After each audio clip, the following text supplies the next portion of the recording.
Okay, आज हम सीखेंगे कविताओं और बुद्धि के पुस्तक। 5 पुस्तक के बारे में हम संक्षेप में देखेंगे, सारांश में। हालेलुया। पिछले हफ्ते हमने इतिहास का पुस्तक, एजरा, नेहमाया, एस्तर की पुस्तक हमने देखा था। आज इस 5 पुस्तक हम पढ़ेंगे, कविताएं और बुद्धि। यहाँ पर हम देखते हैं कविता की और बुद्धि का पुस्तक कितना है। 5। वो कौन सा है? आयुब, भजन संहिता, नीति वचन, सब उपदेश और श्रेष्ठ गीत।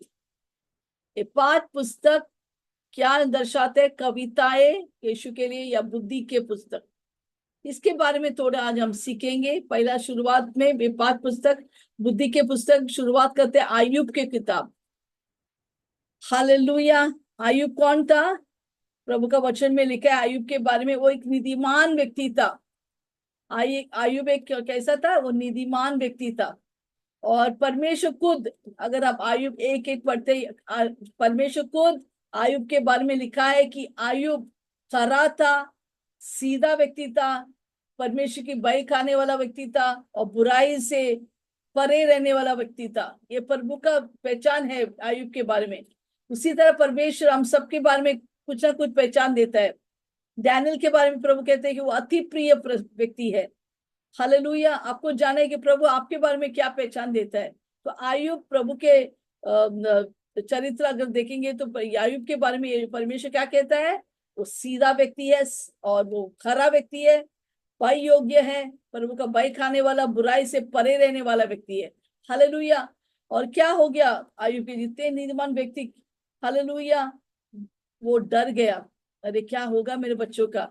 और डर क्या होते हैं? कभी भी जब डर आते हैं, वो डर दरवाजों को खोल देते हैं शैतान के लिए। और शैतान उसके जीवन बहुत सारी विपत्तियां लेके आता है, भयंकर भयंकर विपत्तियां। एक दिन में ही उसके बच्चे मर जाते हैं, उसके परिवार में तहस महस होता है, उसके संपत्ति निकल जाता है, उसके सेहत के ऊपर भी शैतान हमला करते हैं, आक्रमण करते हैं। Hallelujah, praise the Lord. और बहुत कुछ वो खो जाता है। परंतु हम देखते कि आयुब कभी भी परमेश्वर को दोष नहीं देते या श्राप नहीं देते। जब परिस्थिति गंभीर होता है, जब विपत्ति आते हैं, क्या होते हैं? मनुष्य जल्दी से मुंह के बल से परमेश्वर को कोसता है। इतना आने से क्या फायदा, मेरे को नहीं चाहिए यीशु, और श्राप देता है। ऐसा नहीं करना है। कुछ भी होने दो, हम आयुब के तरह खरा सीधा रहना है कि हम बोलना है कुछ भी होने दो, प्रभु परमेश्वर ने दिया, परमेश्वर ने लिया, प्रभु की स्तुति हो, वो करके वो गाने लगा। परंतु वो विलम्ब किया क्योंकि उसके ऊपर उसके अंदर, उसके शरीर में क्या बोलते हैं उसको, कुष्ठ रोग हो गया था। शैतान ने उसके ऊपर हमला किया, आक्रमण करके उसको कुष्ठ रोग दिया। और उसके पत्नी उसको बोलने लगा, देखो तेरा बच्चे ने कोई नहीं है, तेरा ऊपर भी देखो कैसा तेरा सेहत है, और तू इसी वक्त परमेश्वर श्राप दे और मर जा। उसको मालूम है परमेश्वर श्राप देंगे तो मर जाएंगे। परंतु उस आयुब उसके पत्नी को बोलते, तू कैसा स्त्री है, ऐसा मूर्खता से मत बात कर, परमेश्वर ने दिया, परमेश्वर ने दिया, उसकी महिमा हो। तो कहाँ भी आयुब ने अपने जीभ से परमेश्वर को कोसा नहीं। सब बातों में वो धीरज रखा, भरोसा रखा यीशु के ऊपर। फिर हम देखते कि उस आयुब के 3 दोस्त लोग आते हैं उसको तसल्ली देने के लिए, सांत्वना देने के लिए। और ये 3 दोस्त अपने मन से बातें करते हैं, ना परमेश्वर के मन से। वो क्या बोलते हैं आयुब को? आयुब, तेरे अंदर गुप्त पाप है, इससे तुझे भी ये बीमारी आया। हालेलुया, तू पश्चाताप कर। ऐसा करके उनको बहुत डांटते हैं। पर आयु बोलते हैं, मुझे मालूम है कि मैंने कुछ पाप नहीं किया है। हालेलुया। परंतु वो परमेश्वर के ऊपर भरोसा रखता है। Praise the Lord. फिर हम देखते हैं कि परमेश्वर के ऊपर भरोसा रखे, परमेश्वर से पूछते, प्रभु ये क्या है? हालेलुया, मुझे समझाओ। पर परमेश्वर उसको अपना महानता दिखाता है। Praise Lord. प्रभु उनको बता, प्रकट कर, परमेश्वर खुद प्रकट होकर उसको अपना महानता दिखाते हैं। और परमेश्वर कहते हैं कि मैं कौन हूँ, उसको समझाता है, उसकी बुद्धि से बातें करके उसे समझाता है। हालेलुया। और उसके बाद हम देखते कि वो दोस्तों को भी परमेश्वर डांटता है। तो बोलते हैं, आयुब तू प्रार्थना करे 3 दोस्तों के लिए जो तुझे गलत बातें बताया, और जब तू प्रार्थना करेंगे मैं उन्हें आशीष करेंगे। तो प्रभु आयुब यज्ञ करते और उसके दोस्तों के लिए प्रार्थना करते, तुरंत परमेश्वर उसको दुगना आशीष से भर देता। जितने संपत्ति उसने खोया, दुगना आशीष वापस आते हैं। उसके बच्चे जो मर गए वो भी वापस आता है, हालेलुया। उसका शरीर चंगा होता है, चंगा भला होता है। इससे जब परिस्थिति गंभीर होते हैं, जब बीमारी आते हैं, हमको कोसना नहीं चाहिए, अरे क्या हो गया मेरे जीवन में, हालेलुया। परंतु हमको धीरज रखना है, वो सब कुछ दुगना वापस आएंगे तेरे जीवन में, अगर तू धीरज रखेंगे और यीशु मसीह के ऊपर भरोसा रखेंगे। तो हमको परमेश्वर के ऊपर भरोसा रखना है कि परमेश्वर हर विपत्ति में हमारे साथ खड़ा रहता है, और वो हर एक चीज जो तूने खोया है, सब कुछ दुगना आशीष से वो भरने के लिए वो पर्याप्त है, हालेलुया। इसे हार मत मानो। पर आयुब की तरह हमको, जैसा परमेश्वर का, वो सीधा था, खरा था, परमेश्वर की भय मानने वाला व्यक्ति था, और बुराई से परे रहने वाला व्यक्ति था। तो हमको धीरज रखना है, हर एक विपत्ति प्रभु हटाएंगे और दुगना आशीष से हमें भरेंगे। पर उस समय कभी प्रभु को कोसना मत, प्रभु से दूर मत जाइए। ये शैतान का एक जाल है, चाल है, तुमको आपका विश्वास को तोड़ने के लिए और परमेश्वर से आपको दूर लेके जाने। पर हमको परमेश्वर में बने रहना है, परमेश्वर को पकड़े रहना है, तामे रहना है, उसके वचन को बोलते जाना है, बोलते जाना है। वचन खरा निकलेगा, वो वचन हमारी जिंदगी में काम करेंगे, हमारे बच्चों के जीवन में काम करेंगे। अभी वो बच्चों ने सुनता नहीं है, पर जरूर वो लोग वापस सब आशीष पाकर वो लोग वापस आएंगे, और आपके लिए आशीष का कारण होगा। तो यहाँ पर आयुब के पुस्तक से हम बहुत कुछ सीखने को मिलता है, हालेलुया। कैसे हमको बर्ताव करना है जब विपत्ति हमारी जिंदगी में आता है। हमको हार कभी नहीं माना है, एक विश्वासी के जीवन में हार नहीं है, जीत ही जीत है। हम जीवन से भी बढ़कर है, हालेलुया। सो जब विपत्तियां आते, बीमारी आते, हमको यीशु की ओर ताकना है, ना मनुष्य क्या बोलते, ये क्या बोलते, ये वो क्या बोलते, ये तेरे को ये सब बीमारी इसलिए आया क्योंकि तू यीशु में गया, ये सब हमको सुनना नहीं है। हमको सिर्फ हमें यीशु की ओर हमारा नजर रखना है, और ये बढ़ते ही जाना है, स्तुति आराधना करना है, वचन पढ़ना है, वचन को घोषणा करना है। प्रभु हर एक चीज को दुगना आशीष से भर भर कर वापस देंगे हमें। तो यहाँ पर बुद्धि के पुस्तक में पहला पुस्तक है आयुब, दूसरा हम देखते हैं भजन संहिता।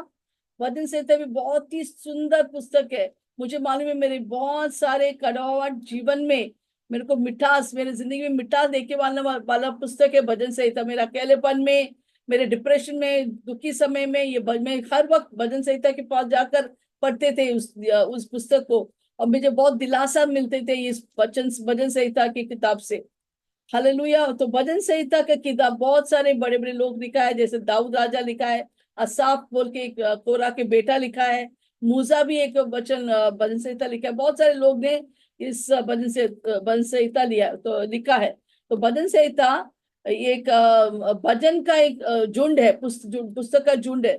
बहुत सारे लोग झुंड, वो लोग भजन किया, गीत गाए, वो सब कविताएं किया, वो कविता के झुंड भजन संहिता में, वो सब इकट्ठा होकर हम भजन संहिता बोलता है उसको, हालेलुया। तो भजन संहिता में क्या है? भजन संहिता में बहुत सारे स्तुति आराधना का कविताएं हैं, गीते हैं, हालेलुया। और बहुत समय में वहां पर जरूरतमंद का आंसू भी हम देखते हैं, उनका आहट को सुनता है। और जब लोग पीड़ित है, वो भजन संहिता के द्वारा अपने आप को तसल्ली देते थे। इस वो धन्यवाद के गीत है यहाँ पर। और यीशु मसीहा के आने के भविष्यवाणी भी इस भजन संहिता में हम पढ़ने को मिलता है, हालेलुया।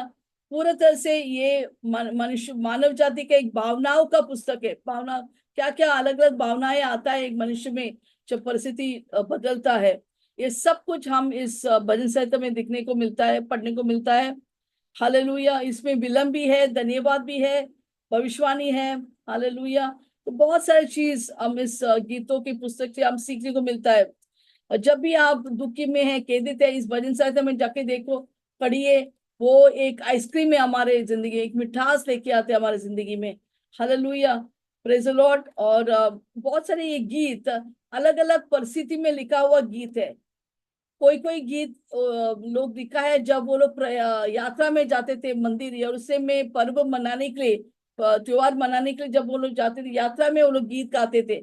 ऐसा गीत भी यहाँ पर शामिल है।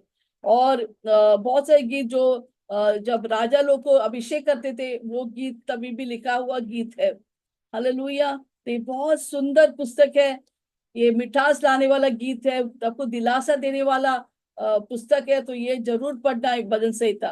फिर हम आते हैं नीति वचन। नीति वचन क्या है? नीति वचन ये भी एक झुंड है। ये तीन, इसके बाद जो तीन पुस्तक है, वो सारा पुस्तक सुलेमान जो बुद्धिमान व्यक्ति था, बुद्धिमान राजा था, उसने लिखा हुआ पुस्तक है, वो है नीति वचन, श्रेष्ठ गीत और सब उपदेश। ये 3 पुस्तक वो किसने लिखा है? सुलेमान राजा, जो प्रभु ने उन्हें बुद्धि और ज्ञान दिया। तो नीति वचन के पुस्तक में हम देखते हैं कि वो बहुत सारे सीख हमें मिलता है, उसमें बहुत सारे उपदेश है, शिक्षा है, सीख देने वाला चीज है, और बहुत सारे विषय में वो हमें सीख दिखा बताता है, बुद्धि के बातें हैं, जीवन के बारे में शिक्षा है, कैसे हमको जिंदगी जीतना है, ये सारे बात इसमें लिखा है। हालेलुया। अगर कोई बुद्धि के खोजी है तो इस पुस्तक में जाना है। मैं समझता कि हर एक युवक युवती, हर एक व्यक्ति ये बुद्धि के पुस्तक हर दिन पढ़ना है। मैं हर महीना भजन संहिता पढ़ता हूँ, भजन नहीं, नीति वो भी पढ़ता हूँ, पर ये नीति वचन पढ़ता हूँ, क्योंकि उसमें 31 अध्याय है।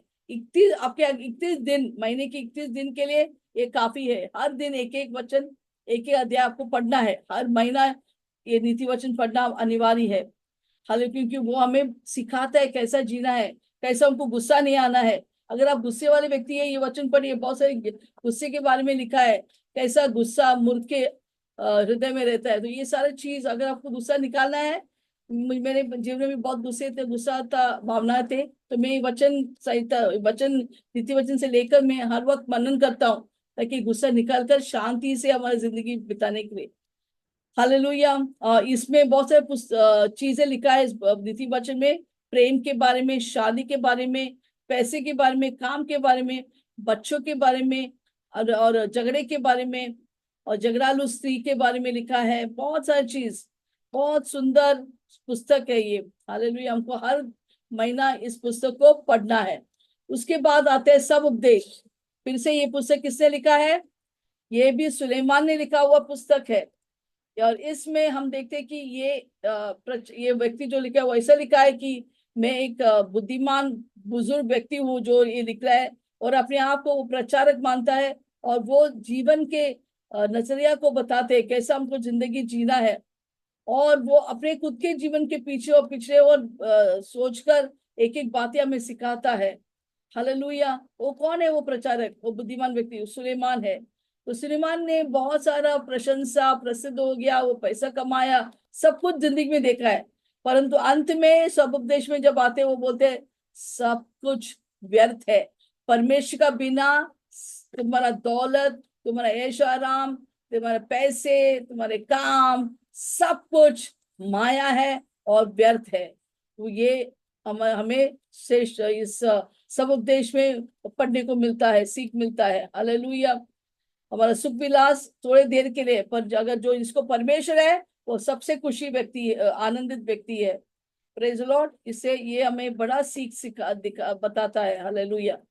उसके बाद हम आखिरी पुस्तक, बुद्धि के पुस्तक में आखिरी पुस्तक, 5वां पुस्तक है श्रेष्ठ गीत। ये श्रेष्ठ गीत एक प्रेम कविता है, प्रेम की कविता है। जो कविता, जो सुलेमान ने ये गीत को लिखा है, ये किसके बारे में दर्शाते हैं? एक राजा और उस कुंवारी के बीच में जो प्रेम है, उसका मंगेतर के साथ जो प्रेम है वो दर्शाता है। कैसे एक पति पत्नी रहना है, ये भी दर्शाता है यीशु मसीह और उसकी कलीसिया कैसा प्रेम होना है। तो ये ज्यादातर प्रेम की भाषा में लिखा है। और एक गीत एक पति पत्नी में, दूल्हा दुल्हन में कितना प्रेम रहना चाहिए, उसके बारे में विवरण किया है। और शादी के बाद एक दूल्हा दुल्हन को क्या क्या प्रॉब्लम से गुजरना है, क्या क्या समस्या से जाना है, ये सारे चीज, फिर भी वो लोग कैसा अपने प्रेम को ताजगी से रखता है। शादी में कितना भी प्रॉब्लम हो, फिर भी पति पत्नी का प्रेम कैसा अटल रहना है, फिर भी वो प्रेम कैसा बने रखना है, वो सारा चीज इस पुस्तक में, श्रेष्ठ गीत में लिखा है। तो ये अक्सर पति पत्नी को साथ मिलकर पढ़ने वाला पुस्तक है। बहुत सुंदर है, ये कविताएं हैं। हालेलुया। पति पत्नी का प्रेम को वो जागृत करता है इस पुस्तक में। तो ये बनता है, ये 5 बुद्धि और गीत और कविताएं के पुस्तक है। कौन सा है 5 पुस्तक? ऐतिहासिक पुस्तक की बात 5 हमने देखा, मध्य में जो है 5 पुस्तक बुद्धि के और कविताएं के पुस्तक वो है। पहला हम देखा आयुब के पुस्तक को देखा, भजन संहिता के देखा, नीति वचन के पुस्तक को हम देखा, और सब उपदेश और श्रेष्ठ गीत। ये 3 आखिरी पुस्तक की बुद्धि के पुस्तक में वो है सुलेमान में लिखे हुए है। सुलेमान जो सबसे बुद्धिमान व्यक्ति ने लिखा हुआ पुस्तक है, जो है नीति वचन, सब उपदेश और श्रेष्ठ गीत। ये बनता है 5 बुद्धि और कविताओं की पुस्तक। हालेलुया। प्रभु आपको आशीष करे इस पुस्तक के द्वारा।